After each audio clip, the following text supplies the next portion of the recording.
Welcome to the Rudick Report. Today is Thursday, July 20th, 2023. This is a warning to prepare for the world of central bank digital currencies, otherwise known as CBDCs, because they are coming and will be here before you know it.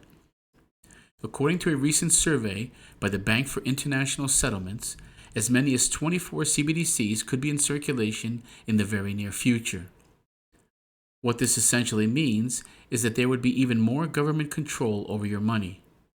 And according to the BIS, out of the 86 central banks surveyed, 93% said they are conducting work on developing a CBDC. So what is a CBDC? CBDCs exist as virtual banknotes or coins held in a digital wallet on a computer or smartphone. The difference between a central bank or government digital currency and a peer-to-peer electronic cash, such as Bitcoin, is that the value of the digital currency is backed and controlled by the government, just like traditional fiat or fake currency. Currently, the US dollar is backed by nothing since they removed us from the gold standard when President Nixon was president. A cashless society is sold on the promise of providing a safe, convenient, and more secure alternative to physical cash. We're also told it would help stop dangerous criminals who take advantage of the intraceability of cash. This promise is nonsense, of course, as there are many examples within our current financial system where corruption, theft, and nefarious actions were taken against citizens. Just think back to the Bernie Madoff event that took place years ago. It essentially wiped out people's life savings. The elimination of cash creates the potential for the government to track and control consumer spending tied to environmental, social, and governance issues, or ESG initiatives. Digital economies would also make it even easier for central banks to engage in manipulative money marketing policies such as negative interest rates. To date, the Bahamas, the Eastern Caribbean, Jamaica, and Nigeria have issued retail CBDCs. Many other countries, including China, India, and the United States, have launched pilot programs. Based on the BIS survey, more than half of central banks are conducting concrete experiments or working on a CBDC pilot, and the majority of those countries surveyed are superpowers. Last year, the Federal Reserve released a discussion paper examining the pros and cons of a potential U.S. central bank digital dollar. According to the central bank's website, there has been no decision on implementing a digital currency, but this pilot program reveals the idea is further along than most people realized. In my opinion, this is without a doubt happening and has been already tested at a high level. It's just a matter of time for implementation. All that's required now is a black swan event to initiate the move. Of course, during this event, they will scream it's a national security issue, and Congress will have to act to establish a digital dollar as legal tender. Imagine a scenario where there is no cash.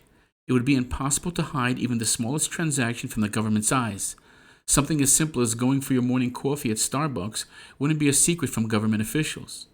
As Bloomberg put it in an article published when China launched the digital yuan pilot program back in 2020, digital currencies offer China's authorities a degree of control never possible with physical money.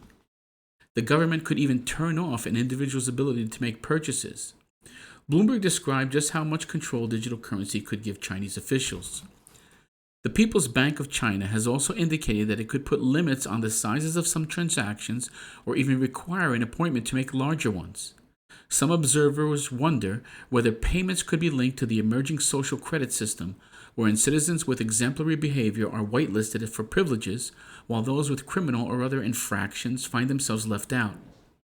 China's goal is not to make payments more convenient, but to replace cash so it can keep closer tabs on people than it already does, argues Aaron Brown, a crypto investor who writes for Bloomberg Opinion. Without question, the implementation of CBDCs adds another layer of the road to becoming a surveillance state. So what can we do about it? We probably can't stop governments from issuing CBDCs, but we can slow down the implementation by not using them. Stick with cash. Individuals can also begin to establish barter relationships. If the government begins to restrict the use of cash, you can still do business bartering by using gold or silver or non-government cryptocurrencies. Gold and silver has served as money for thousands of years.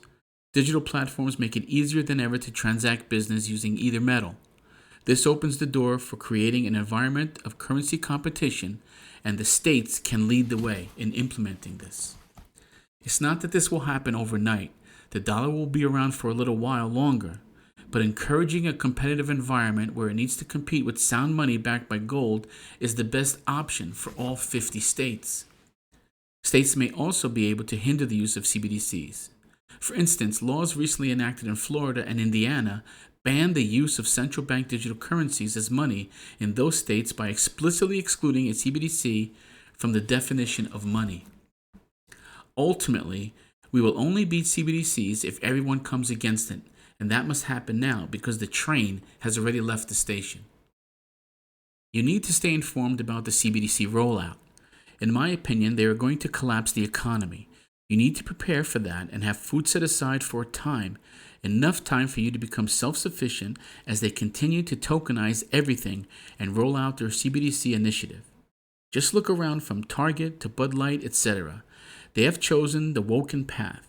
These companies are not standing up, they are not supporting their customers, and they are going along with the establishment in hopes that they get a good ESG score, which is directly from the Sustainable Development Goals for the 2030 agenda.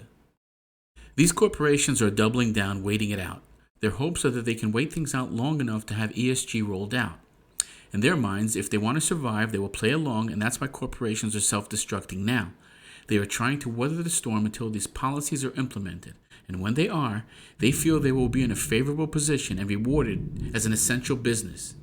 The other businesses who resist this ESG initiative won't be able to do business if these thugs have their way.